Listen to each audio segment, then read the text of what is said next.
Hi, everyone. I'm Sunny. I'm Rachel. And I'm Rox, and this is Literature on the Rocks. It's our summary episode. Oh, that didn't have the same impact. Such a It was light. too sweet. I feel like book club is a party. The summary is buckle in because we're deep diving With a drink. with a dry. I guess, yeah. Why do I think book club is a party? We don't even drink on our book clubs. Conversation is so deep sometimes. I guess I could be like, summary. Oh, Let's go. I feel like I need to like pat you on the head with your helmet, smack you on the butt. Yeah. I'll still take the slap. All right. Okay, I had a vendor do something. Okay. Oh my And God. I want to know how you guys would have felt about it. Okay. I have this vendor who we work with often. He injured himself and was telling me he couldn't do something when he was supposed to because he injured himself. But he injured himself on his foot, and so he sent me a picture of his foot. And we know how I feel about feet already. So like immediately it was a fat, swollen, gross foot, and it was a foot. So like opened the text like la la la no. I immediately deleted it, and then everyone was upset that I deleted it because they're like, well, I want to see his foot. And I was like, I didn't. So I deleted the pictures. I don't need those pictures. My question is twofold. One, how'd you feel if someone sent you their picture of their feet to let you know that they're clearly injured? I'm trying to prove it to you. And two, would you ever? Would I ever send a photo of my foot? I don't think I would send it because I have gotten, so a few years ago, I got a tooth pulled and it was gnarly. It broke while they pulled it out. It was crazy. I had it done at the end of the workday. I was going to go back into work at 4:30 in the morning the next day. And when I woke up at 3, my whole right side of my face was just throbbing. And so I called out. When I went into work the next day, my boss was like, well, what happened? And I was like, well, I told you, motherfucker, I got my tooth pulled. And I was like, do you want to see it? And I prefaced that. Yeah. And then they said, yeah. So I showed them my fucked up picture of the broken tooth. Okay. But I would always ask. I'm not just going to send it in a text like, my face is throbbing. Here's my bloody tooth. An unsolicited foot pic is the same as unsolicited other pics. Okay. Now, if it had been an injury anywhere else, would you have felt this way? Like, if he's if like, he oh, broke his arm I and sent you a speared photo of his arm. my It wrist. depends on what you're. If I broke my arm and bones coming through and you can see it, yeah, that's an unsolicited bloody bone pic. So you're I don't want like, to see. you don't either. want a gory photo. Yeah, I don't want a gory photo. But was the foot gory? No, Or I mean it's it just was a foot? swollen, Did he, like, black, sprain his blue. foot? Like it was definitely injured, but it wasn't like bloody. Oh, okay. So I think that there is like if you're like, oh, I have a bruise If it was on my their arm. face and they were that black and blue, would you have been like, oh God? I would have been like, I think do you need help? Blink twice if you need help. But would you have been offended by the face? No, but I also think like I see faces all the time, right? And You don't maybe see if it was feet all the time? No, I avoid them. Okay. Most people have them covered up in shoes. Okay. I don't want to take away from your story. But I had a very odd thing happen to Okay, me no, with tell me. someone at work, and it take it involved away. my feet. So my feet were, no, they're in shoes at work. Clearly, I'm not ridiculous. I have my toes out all the time at work. Wild. These piggies be free. I'm just kidding. She is But- the one to love to be barefoot, though, so that makes more sense. I I'm barefoot most of the time at home. Yeah. Oh, I mean, I guess I am too, but No, you wear socks. You are I not do barefoot. wear socks You are not. most That of is the not time. barefoot. it is barefoot. I'm not wearing shoes. Absolutely not. Barefoot means there's nothing in They're contact bare. It between is your foot. Very little They're as material free between as my the feet. day said you I were was- born. If you said I was standing by a window naked, would you have underwear and a bra on? Yeah, That's not that would naked. feel naked to me. You're in a bikini, basically. Everyone, no one's well, seen it's your not a goods. bikini though. If you got in water, it could be. Anyways, so this person that I don't really know at work was making a comment to one of my associates about my resting bitch face, but he was describing me, and it was like, yeah, she, whatever, he called me, he said I looked bougie, which fuck you, motherfucker, because I am. But also, he was like, oh, she has a tattoo on her right foot. I normally wear tennis shoes at work. How he saw that I have a tattoo on the top of my right foot, I don't fucking know. And if I do wear flats, I'm wearing pants that cover my foot. So how observant and foot fetishy do you have to be to know that I have that tattoo and to know it well enough that that's how you would choose to describe me to somebody who doesn't know who you're talking to because you don't know my name? I definitely wouldn't describe someone's feet when I was describing a person. I wouldn't ever. I mean, I maybe would have gone with like she has a nose piercing. You know, No, it wasn't that. It was Everyone sees when they tattoo pass by. on my foot. A bougie tattoo. That's me. So anyway, sorry to take away from, but that was just, he clearly has a foot fetish. That is weird. Because why would you pick It's an that? odd describer. Well, let me tell you, I can describe these vendors' toes. And I don't like it. I feel like you have a close relationship with that vendor for them to have felt free enough to send you a photo of their foot. Or it was an excuse, and that was the best way to send it. It was an excuse. It was an excuse, and it was a proof because there's definitely a history there. So he was proving that he was injured. In my experience working with people, that oftentimes when they send you photos of their excuse, it's because they've had, and They feel maybe guilty. not in your situation, but like with mine, they've already had many attendance issues. Yeah. And so now they're like, no, I really need to prove to you that this is, Yeah, it's like, if you promise you I hurt my foot. yeah, like if you Yeah. hadn't had so many attendance issues, I wouldn't have cared if you had a hurt foot. I mean, He like, also okay, sent me whatever. multiple photos, not just one. Different angles. Multiple photos, different angles, and most of them, his toes were cut off. He was like, "I'm gonna send her a picture of my foot, but the toes might be too much. That's a little intimate." You got to pay for the toes. But then there, yeah, no. Want to see more? Click here. Yeah, Maybe he was workshopping only feet ideas and he thought you would be the person to test those out. Like secondary income. Excuse me, Bradley. It was highly inappropriate Yeah, of you imagine. to solicit me You foot should have- pictures. I should have said HR. New phone, who dis? You should have HR call him and talk about his inappropriate message. He's going to be like, I didn't send her my dick like I wanted to. I sent her my foot. I wanted to. All right. Oh man. Oh, Speaking gosh. of weird shit, let's get into anxious people. We're diving into Anxious People by Fredrik Backman. Well, why don't you hit us with an author bio? Oh gosh. Okay, Fredrik Backman is a Swedish novelist, columnist, and former blogger born in Sweden in 1981. Backman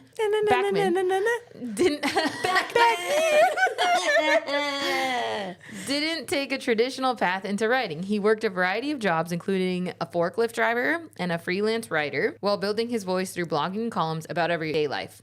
His breakthrough came with his debut novel, A Man Called Ove, in 2012, a story inspired by a small real-life moment he observed while standing in line, which quickly grew into an international bestseller. The book spent over a year on the New York Times bestseller list and was later adapted into multiple films. Backman is known for writing deeply human stories that explore loneliness, community, grief, and connection. His novels include Beartown, Anxious People, and My Grandmother Asked Me to Tell You She's Sorry.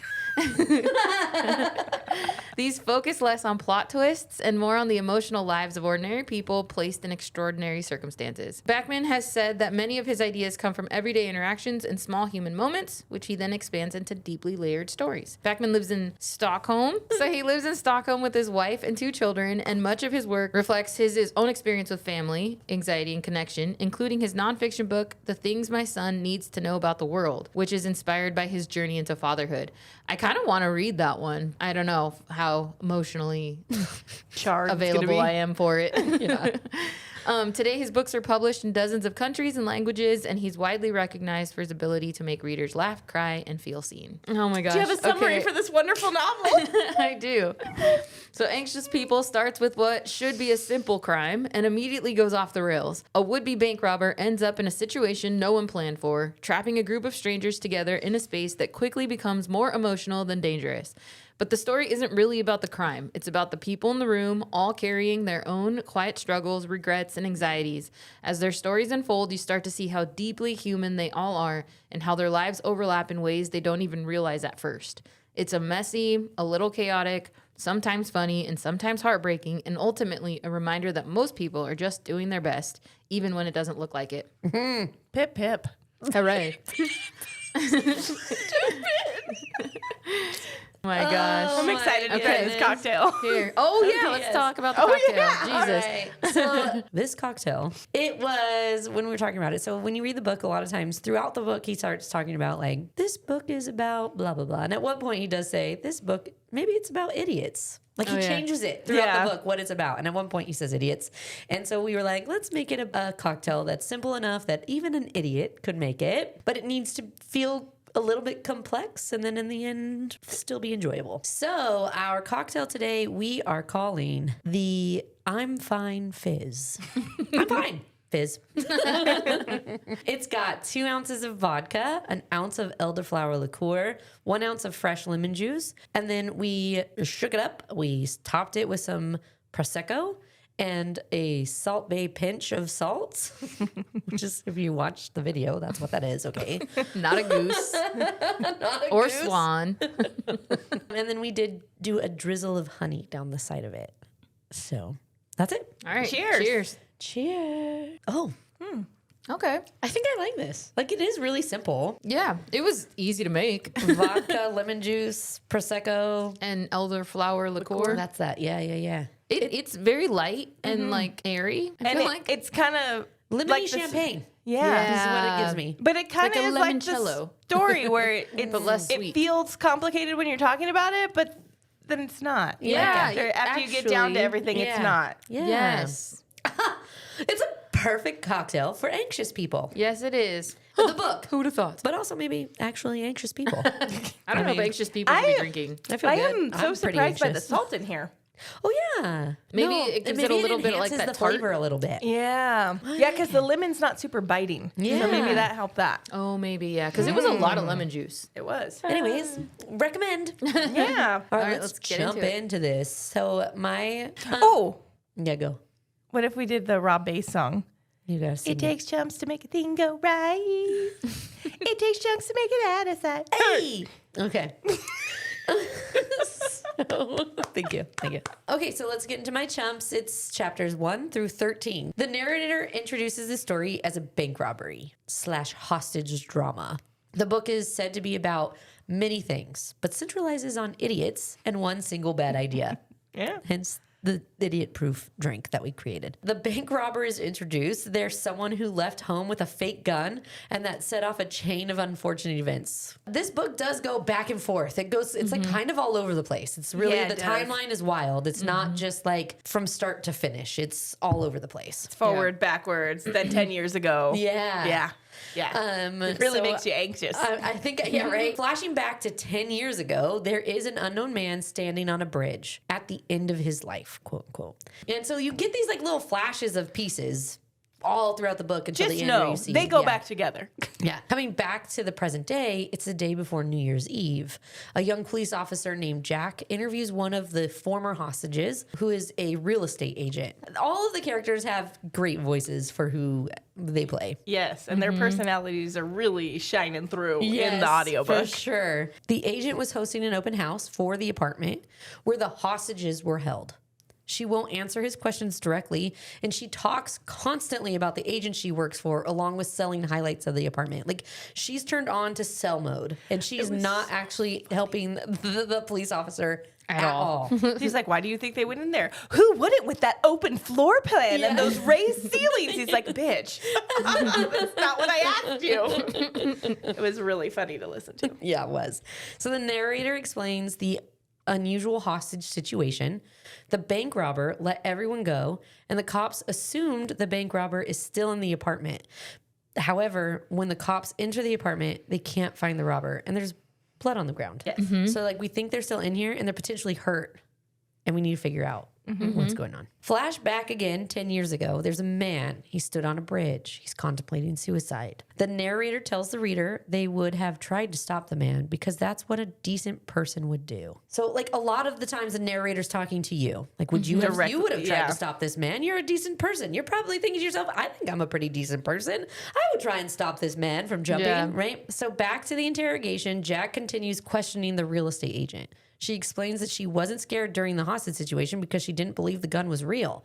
Jack knows the gun was real and realizes the real estate agent is out of touch and possibly in shock. Like she's suffering from some trauma right now. The narrator admits that none of the former hostages knows exactly what happened after they were released.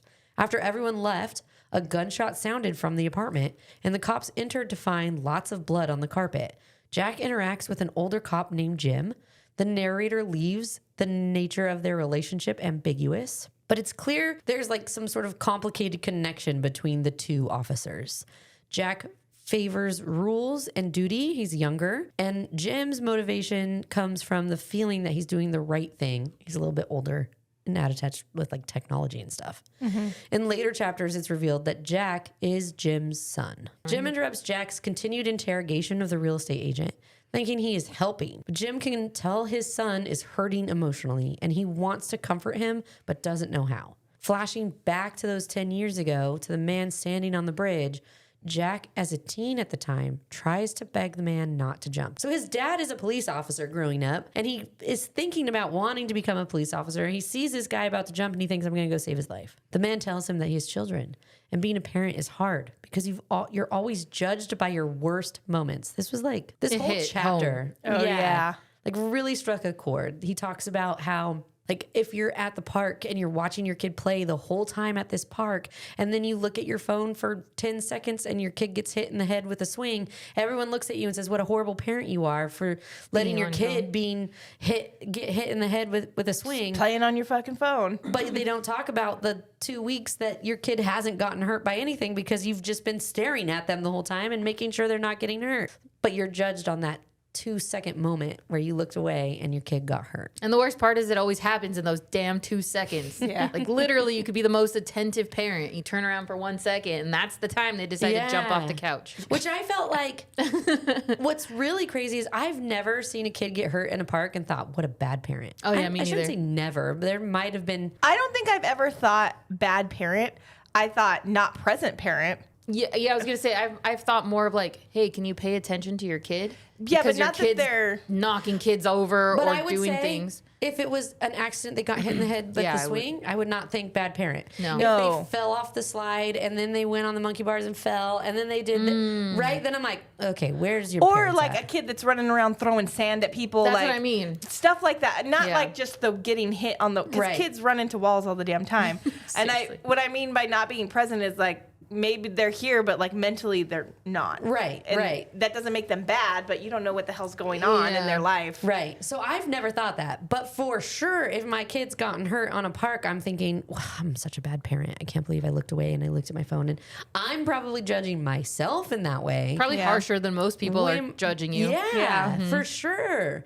So just this guy's whole thing, I don't think anyone's looking at you thinking you were a bad parent. And then, so revealing he lost his life savings, he talks about having kids, and Jack thinks that he's helping this man. He's talking about it. Like, of course you have something to live for. You have kids. Yeah. So he talks about how he's done all the right things. He invested in his things. He's invested in his children's future. He set up this really big cushion for his kids to land on whenever they needed. And all of a sudden, banks went bankrupt and things happened, and he's lost all of this significant amount of savings, and now he has nothing. He can't even afford a house to live in, and he's so ashamed by it that he ends up jumping with Jack right there, which is wild. What a thing to witness. Yeah. But not being able to save him haunts Jack to this very day. So back in present day, Jim is interviewing the real estate agent by himself now because Jack has walked away in frustration, and asks if she recognizes a drawing that the robber might have left. It was a child's drawing of a monkey, frog, and a horse. Or maybe a giraffe. They weren't really sure. It's like clearly a kid's drawing and Yeah. you're trying to interpret what it is. Yes. Jack is angry. The interviews are not going his way, and he throws his coffee up. He wants to save now this person who he thinks is injured in this apartment. And he's frustrated that he can't get straight answers from anybody, it seems. Jim feels sympathy for his son. The narrator describes the two men as being very different, but they are similar in their love for Jack's late mother. Also, they both love Jack's sister, who is in active addiction. She is like, asks for money, they send her money, and she's like, I want to come home, I want to be better. Can you send me money for a flight? And they send her money, and then She doesn't show up. Doesn't ever show up. She doesn't take the flight. She gets sucked back into her drug addiction. Jim tries to encourage his son, but Jack can't stop thinking about the man on that bridge. And then we jump into chapters 14 to 28. There's a transcript of Jack interviewing a 20-year-old bank teller named London. This Oh gosh, London. is one of my favorite parts. London won't directly answer his questions and is super sarcastic. Yes. She is such a snarky asshole and it is so funny. He starts commenting about how unusual her name is, and then she just flat out London. She's like, are you smoking something? And he's like, wait, what? And then she starts mocking him and she's like, what? And it is so funny. It's funny because he's like, how did you get that name? And she's like, my parents named me that. I wrote in my notes, as soon as chapter 14 started, I just wrote, I hate London. She was annoying, but Yeah. she was so funny to Yes. listen to her talk Yes. shit to him. Like, I would hate to see her in real life, as a real life person. Yes. But I've met Londons in my life. Oh, yeah. Yes. And for him to just be so taken aback and not know how to handle her. Yes. And he's supposed to be like the big policeman doing the investigation. She's like, Yeah. The narrator claims that it wasn't the bank robber's fault. They couldn't rob the bank. The robber didn't realize until it was too late that the bank was cashless. Which, what is the point of a bank if it's cashless? What are you doing at cashless banks? I don't know, maybe transferring The money only reason or why I ever go to a bank, cashier's checks, money orders, wire transfers. I don't. When the bank robber entered, they asked for 6,500 kroner, which London thought was a strange amount. And it's funny that she pieces it together and Jack's like, I wonder what she means by that's a strange amount. So Jack, it's the transcript again of him questioning London, and Jack asks if she remembers anything about the robber's appearance. So Jack references the robber as a male, and London says Jack has a sick binary view of gender. That's exactly how she spoke. Yeah, too. it does. After the bank robber left the bank, they panicked and ran into the apartment complex to avoid the cops. This was the start of the hostage situation. This person was just like, oh shit, this is cashless. I need to get out of here. Then just randomly saw cops on the street and was like, I gotta go, and runs into this apartment building. The narrator claims the man who died by suicide on the bridge and the robber have moral hazard in common. The man lost his wealth in the banking crash. The robber learned moral hazard at 7 when they earned extra money for Christmas and their mother spent it on alcohol. The bank robber grew up and promised themselves never to become like their mother. The man on the bridge sent a letter to the banker and then jumped off of the bridge. Because the banks use the get out of jail free card of moral hazard to excuse when patrons lose a shit ton of money, whether it be in the stock or their poor banking decisions. It's you have moral hazard going into this agreement of putting your money with the bank. So back to the hostage situation. Jim and Jack are the first ones on the scene. The small town has never seen a hostage situation before, and Jack took one course on the subject. It was really funny to me that they were like, what do we do? Like, do we call the big guys in Stockholm? Like, oh, I took a course on this when I was going to go through the academy. Like, okay, you have the most experience then. Yeah, Like, right? Okay. But then he can't recall any helpful information. Yeah. And they're like, how do we get a hold of them? How do we know the number? How do we, Do we call up? Are there neighbors? Can they go knock on the door?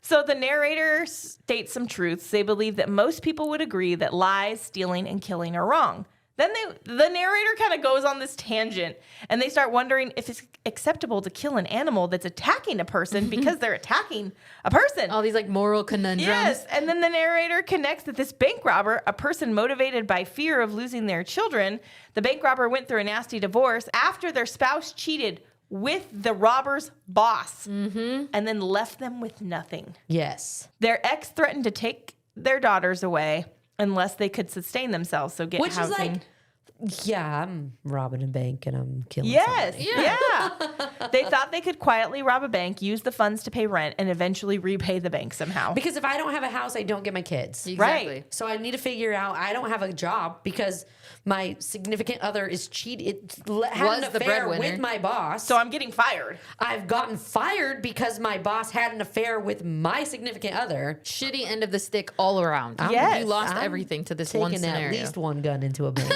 At least one, if not two.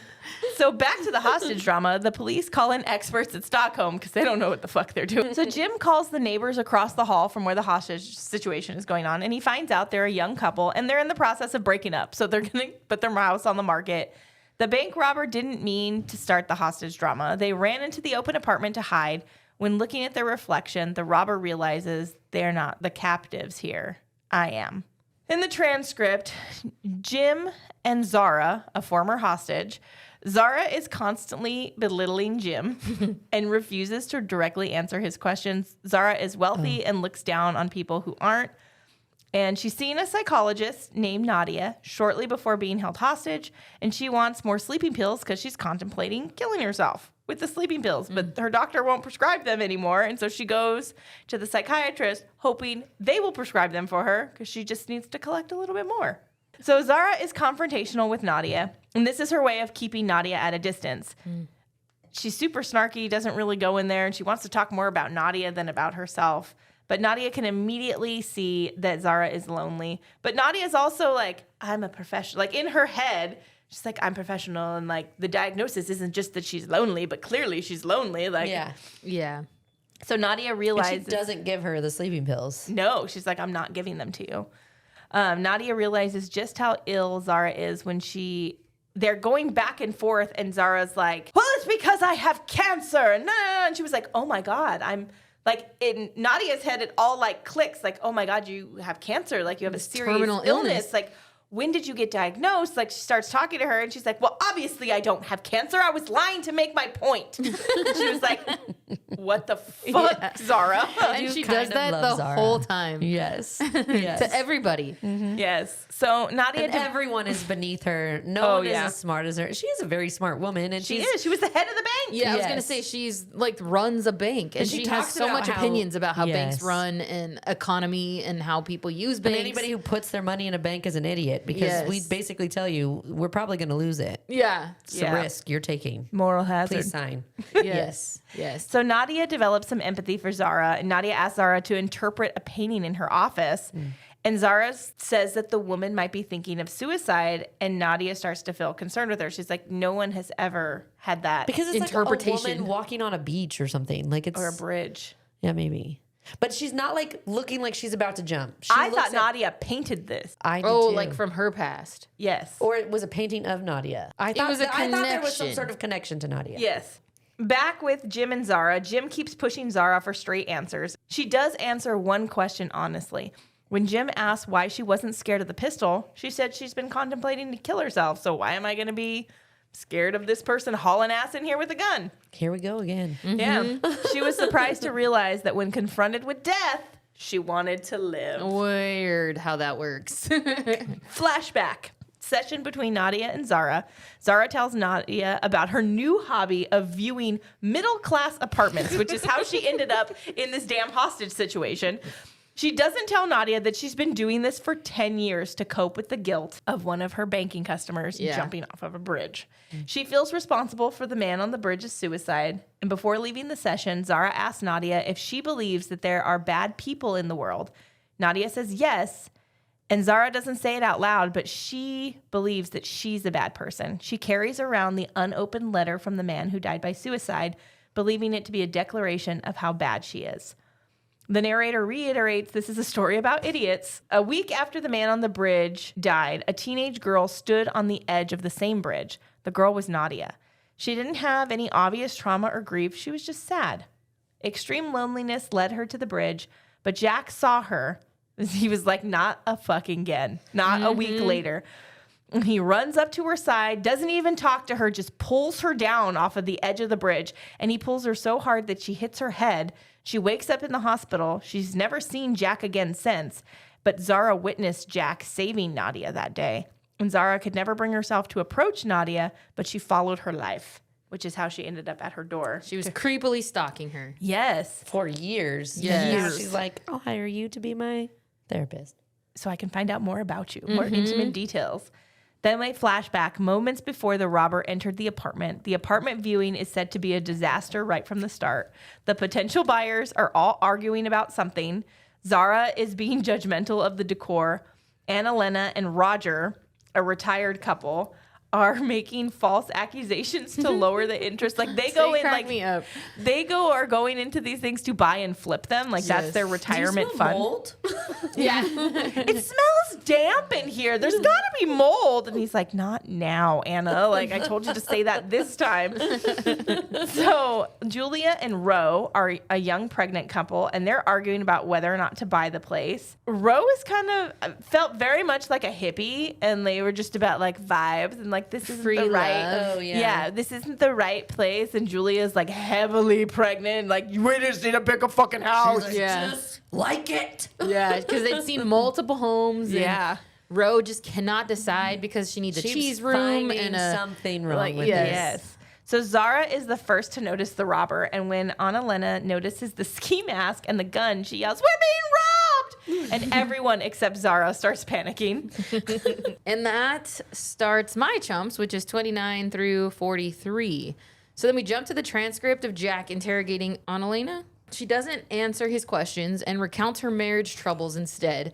She just talks about how, like, her and Roger, like, they just don't agree, and they're constantly bickering about these houses, and they have like these like little sprinklings of like Love and happiness. Well, yeah, but like she like will sprinkle in like I just can't believe what I did to him. Yes. And then like or someone will say something like wanted him oh to and feel. yeah like or like someone will sprinkle in like this little like well there's this many of us unless you count the rabbit and we're like what the hell is happening? Yes. Yes. But like every other hostage, she's not answering any of the questions directly. Just making more confusion really. Yes.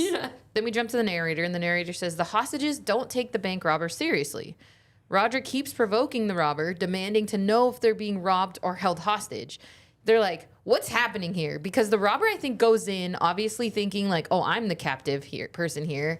Obviously terrified, has no freaking clue what they're doing. And I don't want to hurt any of you. yes, and I think that they go in and say that, like, I'm not here to hurt you guys. And they're like, so then what are we doing in here? Yeah. And then they all kind of start Why are you questioning. holding us hostage? Yeah, so the robber's like I'm not.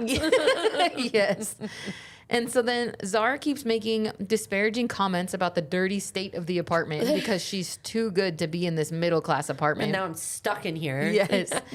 And Julia questions if the gun is real. Estelle, an elderly woman, claps loudly in exclamation, and they think it's a gunshot and fall to the floor. Everybody's just like down quick. Roger instinctively falls on top of Annalena to protect her, which And she's is like, oh, he does love me. still. Yes. So then transcripts of Jim's interrogation of Estelle. She says she's enjoyed the excitement. And Jim asks about the drawing, but she brings she's up like how in nice. her 80s. Yeah, she's an older lady. Old. Jim asks about the drawing, but she brings up how nice Julia and Ro are. So we flash back to the apartment. Julia and Ro are arguing. Julia needs to use the restroom, but then everyone realizes the bathroom door is locked. Julia, being like ready to pop, is like, I need to pee, you guys. I've been in here for hours now, and I need to go. And they're like, wait a second, why is that door locked? Estelle talks about Julia and Ro being from Stockholm, which Jim interprets as a code word for gay. Which she definitely insinuates. Yes. She's like, they're not from Stockholm, they're from Stockholm. Literally like that, too. Not that I have anything wrong with people from Stockholm, but they are from Stockholm. Nice couple. Yes. And she also says Roger and Annalena had a huge argument about the rabbit, but doesn't clarify what that means. And, and Jim's like, a rabbit? Like, he's just totally lost at this point. Yes. He is trying his damnedest to do some hardcore police work. Yes. And everyone, like even Zara mentioned, like, rate the count of people Yes. unless you count the rabbit. And then he's like, what are you talking about? And now she's saying something like, oh, they argued about the rabbit. And you're like, what is this rabbit? Someone needs to clarify. Yes. So then we flash back to the hostages trying to figure out who's in the bathroom. Annalena begs them not to knock, but then they do, and the person on the other side knocks back, and then Annalena starts crying. She's like, oh my God, I didn't mean to. And she's losing her mind over this. So then the transcripts of Jack interrogating Roger. Roger gets defensive about his wife, and Roger insists that the floor plan is wrong, and he believes there are 3 feet missing from the measurements between the walls. So before they go into any open house, he like pulls the blueprints of the home. He really inspects every piece of it so that he can truly understand the square footage. And his mind is, I'm going to flip this house with all these homes that they buy. And Annalena is like, I just want a home to live in, but I want Roger to be happy. So we just keep doing these things. We just keep flipping these homes and, and so he's just dead set on the fact that these floor plans are off and there's 3 feet missing and that's going to take down the price because I see it in here. So during the hostage scene, Julia begs the robber to shoot the lock of the bathroom door because she's like, dude, I got to pee. Shoot it. I got to go in. And a man dressed in a rabbit's costume. I'm super pregnant. Just freaking open this door. I'm gonna pee myself. Yes. So a man dressed in a rabbit costume emerges from the bathroom. He's wearing a rabbit mask, no shirt, and no pants. He's literally in boxers and a rabbit head. And a rabbit head. Which I imagine like an Easter bunny rabbit head. Yes. Like big. Bulky, like out to his shoulders. Yes. And his name is Leonard. Annalena hired him, crashed the show so Roger could make an offer and win the apartment. He basically has these packages that he offers people. He's like, Annalena is a great customer and she's one of my best customers. She's gotten all kinds of packages, but this one is a fan favorite. Bunny on the shitter. Yeah. Yes. So basically they hire him to sabotage these open homes so that Annalena and Roger can offer less money for the chaos that he created. And there's then going to be less people putting bids on it. Yes. And it's okay. They can get the house for lower cost per square foot. She just wants Roger to win. Yes. Which I think it's a little bit endearing. A little bit, yeah. But it Especially is to when you him. find out more of their story, Yeah. you're like, oh, she was really just trying to make him feel like the big man. Yes. Yes. But he feels it's belittling. betrayal. You don't trust me to just do a good job of haggling? Yes. You don't think I'm a great negotiator? You had Right. to hire somebody to help me negotiate? Yes. I thought my This isn't skills were the best. First time? Yeah, because she had done it multiple So many times. times. She's a great customer. So Roger feels hurt and betrayed. And But Roger... when they first come out, you're like, Annalena's like, I'm so sorry, You think Roger. he's- And I thought she was cheating on him she's with cheating the on rabbit. Oh, I right? thought, Like, there's like, I thought she was too. And I'm like, they banging He's in like, there? what are you into? Yes. So Roger punches Leonard. And then in the chaos... Annalena's like, I just need to give him time and give him his own space. So she goes into the walk-in closet and just like hides, essentially. Which, like, everyone has different ideas of what this walk-in closet would be. Like, Ro is like, this could be our cheese room. Oh, yeah, the cheese room. Oh, yeah, because Ro just does whatever her heart a desires. hobbyist. She gets a new hobby every month. And right now it's cheeses. Yes. We can age our cheeses in here. It's so You're not roomy. turning my fucking walk-in closet Yes. into a cheese aging center. Yeah. You gotta be fucked up. So then we jump to the transcript of Jack and Roger. Roger doesn't answer any questions directly and instead talks about how awful retirement has been. Yeah. So Roger, the bank robber, and Ro, they're all sitting in the hallway and they talk about relationships. Roger thinks about how devastated he feels about Annalena's betrayal and how he feels useless without her by his side.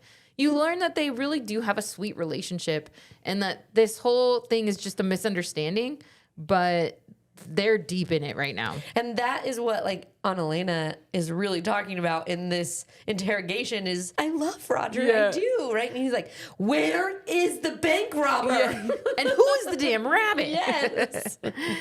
During the hostage scene, Julia gets into the closet to comfort Annalena. She decides, I'm going to go in there with her. She probably needs some, because she goes in bawling her eyes out. Julia tries to sympathize and says that Roger must be very overbearing, but Annalena defends him. They each are defending each other's honor. And Julia is shocked to learn that Roger isn't who she thought he was. Julia says she's scared to become a mother, but Annalena encourages her. It's a very intimate, endearing moment in the closet. Where they kind of, again, talking to a stranger, divulge some private, intimate things with each other that they probably needed to hear, honestly. This is her way of trying to like boost owe him up. him. Yeah. Yeah. He Like- let me have the life and career that I wanted and gave up his. To stroke his ego a little bit, like give him a little bit of that win. So if I can buy 1 million homes and go into apartment after apartment after apartment, then that's what I'm going That's to do what for we're now, doing. even though I don't love it. Yeah. Yes. So the robber feels sorry for herself, and Rose suggests that they at least order some pizza. Roger organizes the pizza delivery. It's hilarious because, like, The robber's feeling terrible, right? Rose suggests, because they've been in there for hours now, so they're hungry, and Roger starts asking for pizza. Julia, who's super pregnant, is like, I want a Hawaiian, but I don't want pineapple on it, and I don't want any ham. I'd rather it just be bacon, and I'd like, and she adds all stuff. He's like, that's not a Hawaiian. No. I'll just get you a meat lovers. And he gets one whole pizza for himself. Per person. Yeah, because Rose, like, we could get something out of this. Like, well, because, like, what's your next move? Well, usually it's a you get to ask demand. for things. Yeah. Yes. So you've got to do that, right? You got to get some food. Yes. So Jack and Jim search the apartment to see if Jack's theory is true. They eventually find an attic passway in the closet. Like so there's somewhere that they're hiding, and now we know there's a walk-in closet, but that wasn't on the... Or there's a gap. Flashes forward. They're walking the apartment now after the hostages have left. And they are kind of trying to understand, because Jack has this theory that he thinks that the bank robber must still be in the apartment. So they start to walk it to understand, and they find an attic passageway in the closet, and Jack climbs up and finds Leonard's rabbit head.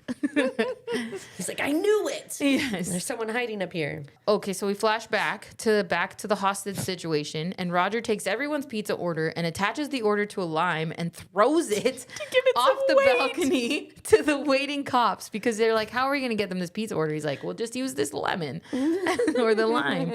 The lime hits... and you're not allowed to eat? Those are house showing limes. You can't eat those. Oh, yeah, because Ro, like a fucking animal, starts chewing on the damn limes. She's hungry. Rind and all. And Anna Lennox's like, those are the house showing limes. You can't eat those. Every house showing has a basket of limes. You're not for eating. They're for showing. But the fact that he chucks this fucking lime out the window. Chucks it off the balcony, and it freaking hits Jack in the head and leaves a huge bump. Also...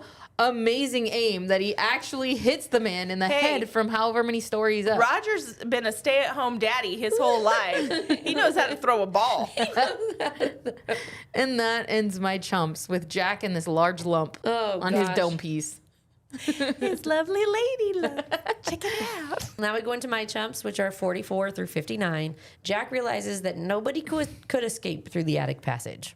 Another cop comes into the apartment and says the blood is staged. It's like there was a cop standing in front of the apartment, making sure no one entered or exited without him knowing. And he makes a comment like, well, that blood is stage blood. And Jack's like, I'm sorry, what? He's like, yeah, I do a little bit of magic in my spare time. That's right. And I use stage blood all the time. It's the way that it's drying. You can tell it's not real blood. So this gives Jack the ideas that the bank robber must be some of the hostages. Like this bank robber obviously snuck out with everyone. We go into the transcript of Jack, Julia, and Ro. Jack wanted to talk to them individually, but they insisted on a joint interview. And Jack, again, can't get straight answers from them. It's such a joke. While in the apartment, Jack realizes the bank robber didn't shoot the gun. A phone vibrated and shook the gun from the table, and it must have gone off when it hit the floor. So it was a real gun. Yes. Everyone thought it was fake, and the only reason why it went off was because the phone vibrated and dropped and shot. The narrator remembers when Jim's wife and Jack's mother died. She was the glue that held the family together. And things have been really difficult since then. With Jack's sister, it complicates things because she only calls him or their father when she wants money. And Jack feels like he has to save her. He has a hero complex, right? Yeah. During the hostage scene, the robber thinks about how much she has failed her daughters. When the pizza arrives, the robber is revealed to be a woman. She talks about how her ex-husband has left her for her boss, and she is a mom who is trying to get custody of her daughters, or at least keep some sort of something with her daughters. And so it really flips the script, I think, a little bit, because everyone's been thinking it's a dude and now it's a woman. And I think I was like, I knew it, and then immediately I thought it's the real estate agent. Because you don't know who the bank robber is really within the apartment. Right. You know just the story and you know that all, but when you're in the interviews, it really could almost be any of them.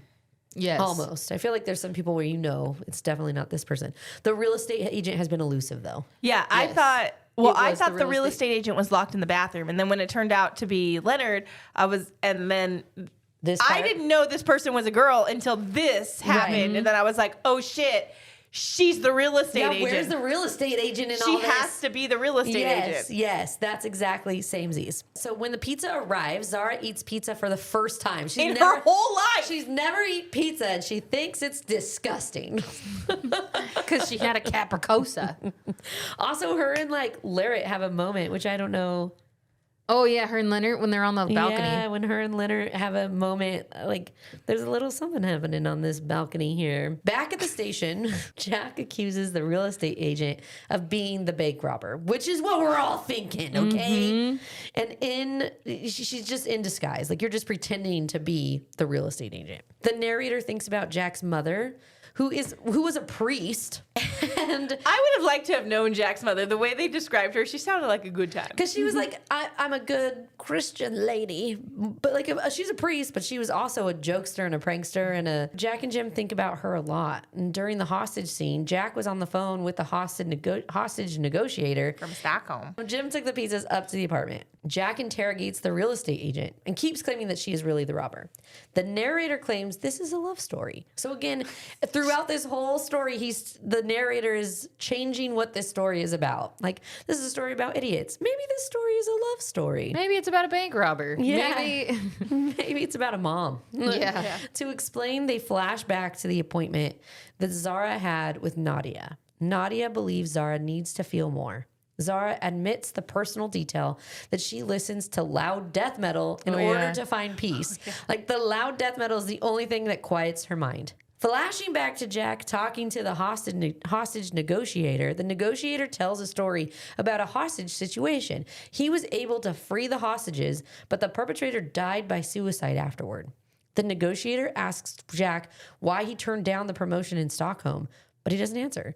So it's clear Jack's been asked to get, like he's been given a promotion, but he's got to go to a different station and he doesn't talk about it, but it's because of his daddy. Yeah, but you would think like he's so irritated with his dad this whole time, like you won't let me be this badass cop, Dad. And but he really, like he's really upset about things. all the time. They like really clash. Yeah. My dad doesn't even know how to answer a voicemail or something, right? Like it's like this whole. But his dad's just so patient with him. Yes. And I just imagine Sorry, this like Jim. rosy-cheeked, like Santa Claus-esque man as his Yeah. dad. Yes. And he's definitely got a lot more of the feels. And Jack's like by the book. Yeah. Because he's And- fresh. He's Yes. fresh out. He's Yes. got it all in his brain right now. Back in the apartment, while standing on the balcony looking at the bridge, because you could see the bridge where the man at the beginning has jumped and where Nadia was. And that's like all tied to so many people's stories is that bridge. And Zara likes to look at these apartments that she could see the bridge from.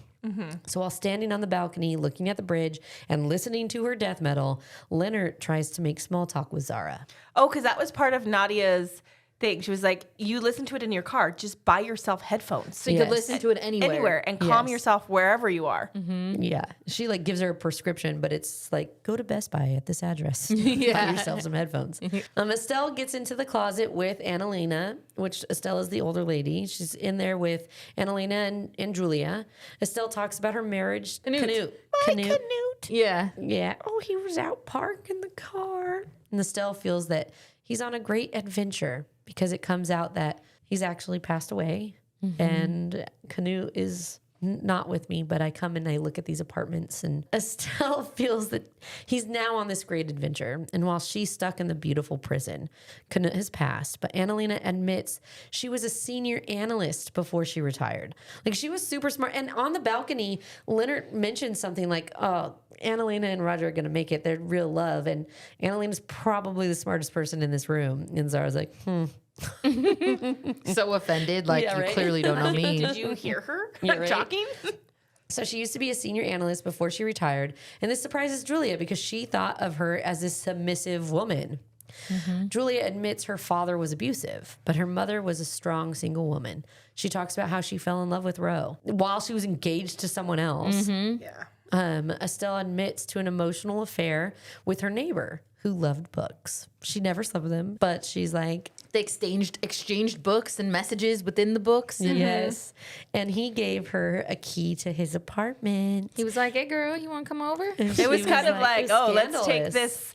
take this book note to the next level. Yes. Let Like, me here's give a you my key. footnote. You know what I'm saying? If you gonna use this key, I'm gonna be home. Yeah, right. And she does feel a little bit like guilt about it Yeah, all, yeah. but It's an she emotional loved cheating for Knut. sure. Yeah. And so she's like, all spilling this secret. Like, this is huge secret to this bunch of strangers, and He she's like, gave me the key to his apartment. I never used it, of course, right? Like, "Confessions of a 90-year-old." Yeah. Like, but then even the neighbor also passed away. The women hear noise coming from above the closet, which also, by the way, while they're in the closet, Estelle keeps like, oh, this seems like it'd be a perfect place to keep some wine. And so she's like pulling out bottles of wine, drinking the wine. Oh, there. yeah, She's from getting like all the tipsy. settee and the Yes. ottoman. She's They're like, how'd you know that was there? She's like, oh, it just seems like the right place to keep a bottle of wine. and I was thinking, this has got to be this bitch's house. yes. So the women hear a noise coming from the closet and they find the real estate agent is in the attic. So back at the police station, Jack continues to yell at the real estate agent and accuses her of the bank robbery. Like, he's like, I know it was you. But now we know that we were wrong. And then we jump into the last round of chapters 60 to 74. Jim tells Jack that he spoke to the bank robber. And Jack is like, when the fuck did you do that, Dad? And he says the bank robber has requested fireworks, but the narrator is adamant that Jim may be lying. Leonard has just fallen out of the attic, so he comes into the closet and he's peering inside the attic and his head gets stuck and then he falls out of the hole in the Because attic the whole ceiling. time he's had his rabbit head on, he hasn't been able to, no one can see his face. He's got stuck in there. And then now it's stuck. That's why it was in the attic when the Jim looked in there. Yes. Or Jack. He falls and he's bleeding and he's like, oh, it's theater blood. And he explains like, it's part of the premium package. If the shitting rabbit on the thing doesn't get anybody going, I got these blood pouches in here to spice it up. And so the agent reveals that she was terrified. Zara's like, my hero. But she's disgusted with Yeah. herself.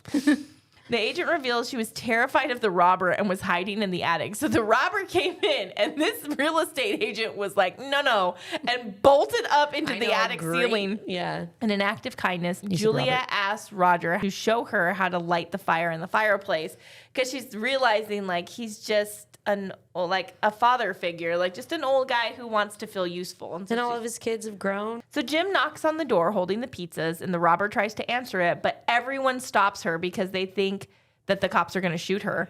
So both Robert and Leonard beg her to let them answer the door. But then it jumps back to the police station, and Jack angrily storms out of the interrogation room. He's so pissed off that the real estate agent is not admitting to being the robber. And Jim comes in, and he says he believes her, and they like reminisce about his late wife, Jack's mom.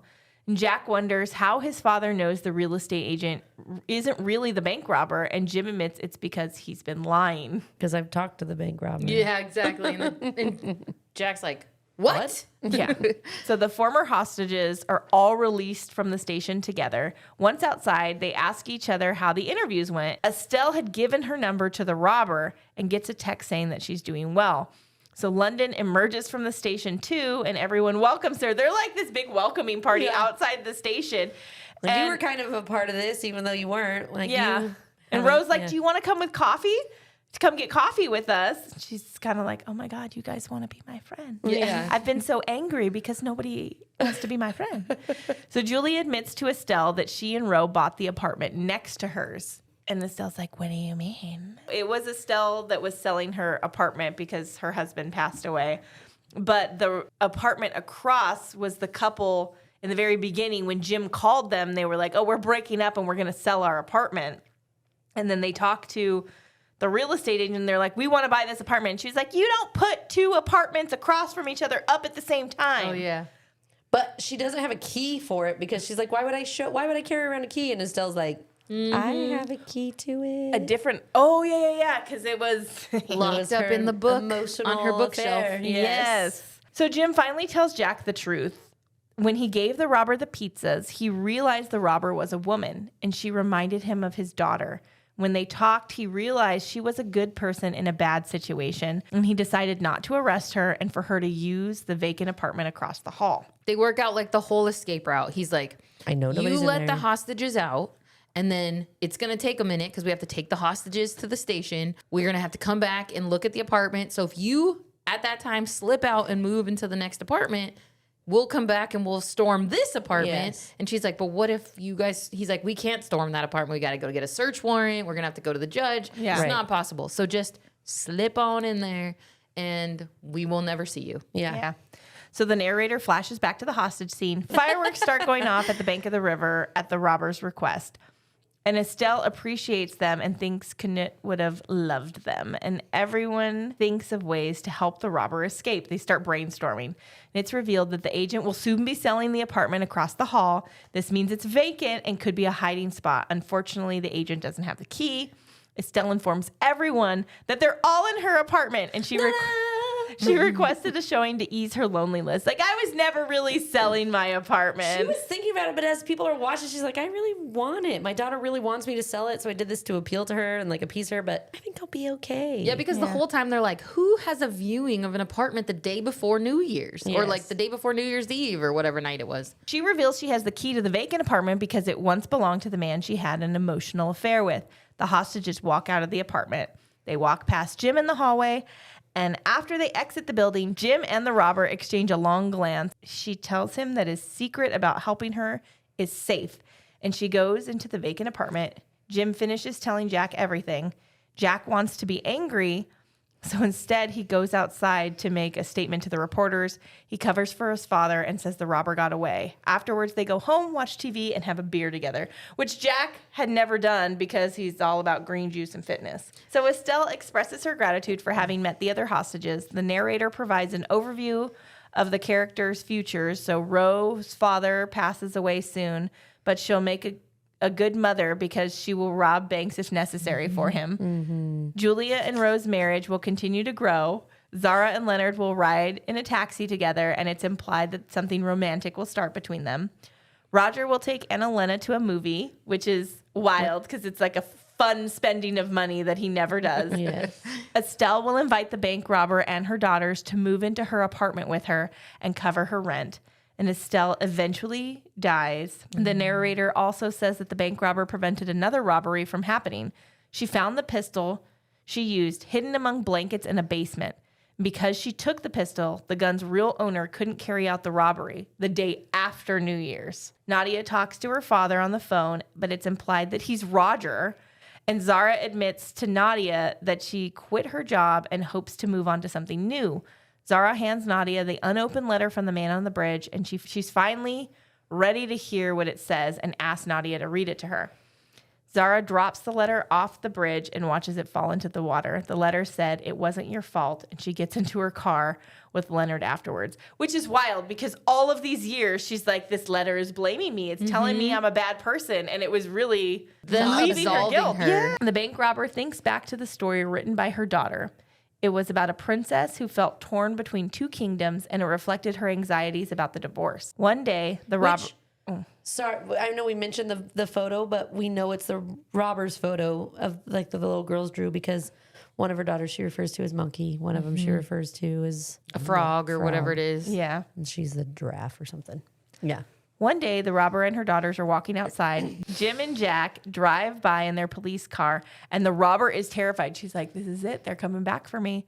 And Jim tells Jack he understands if he wants to arrest her, but Jack says he just wanted to see her so that the two of them can be in this like lie together. Jack tells his father they're going to get coffee, which again, he never does, all green juice.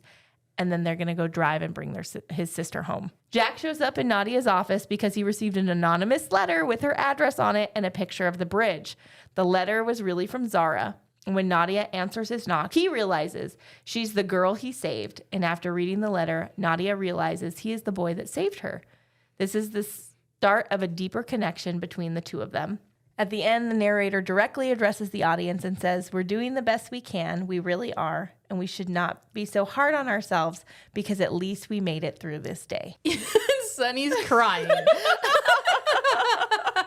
Did it make you cry when you read the book too? I think I probably teared up a little bit, but The ending did make me tear up a little. yeah, Really? I wasn't sobbing in some of the books we read, but I do think there were parts of it that made me tear up and just felt like, thank you for making me feel seen. I look up and Sunny's got full on like glassy eyes. Yeah. That's anxious people. Yeah, it was. Yeah, we are. I'm anxious now. Seriously. Well, now we have to rate this book. All right. So we rate our books on a 3-shot system.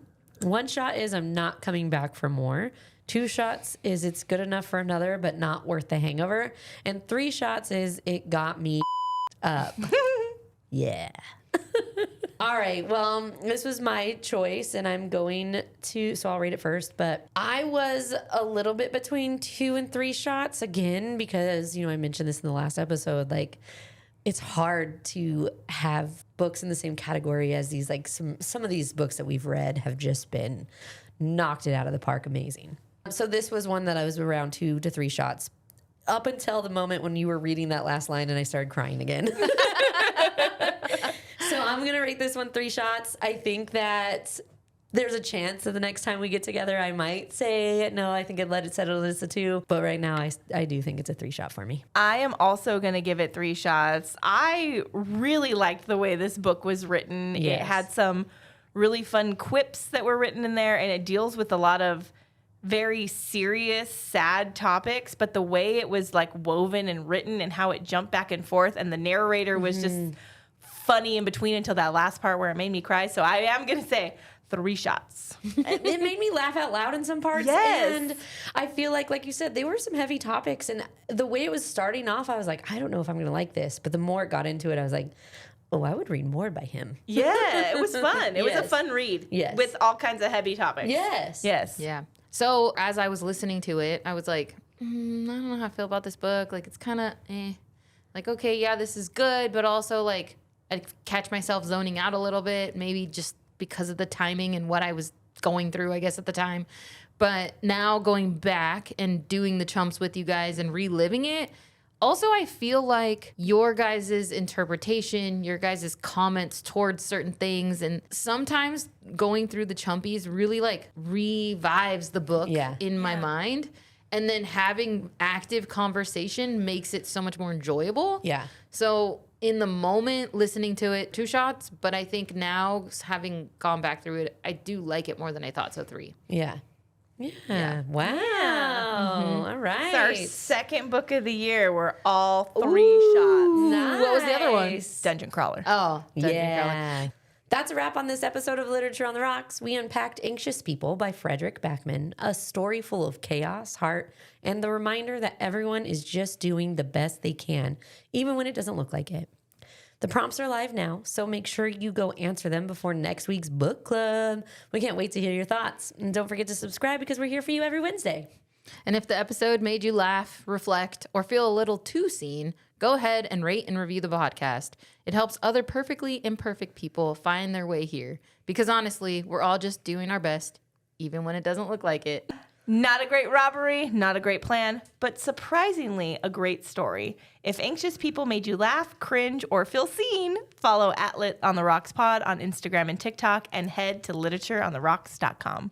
Until next time, may your anxieties be manageable, your people be understanding, and your perspective just a little more compassionate. Cheers. Toodaloo. Bye.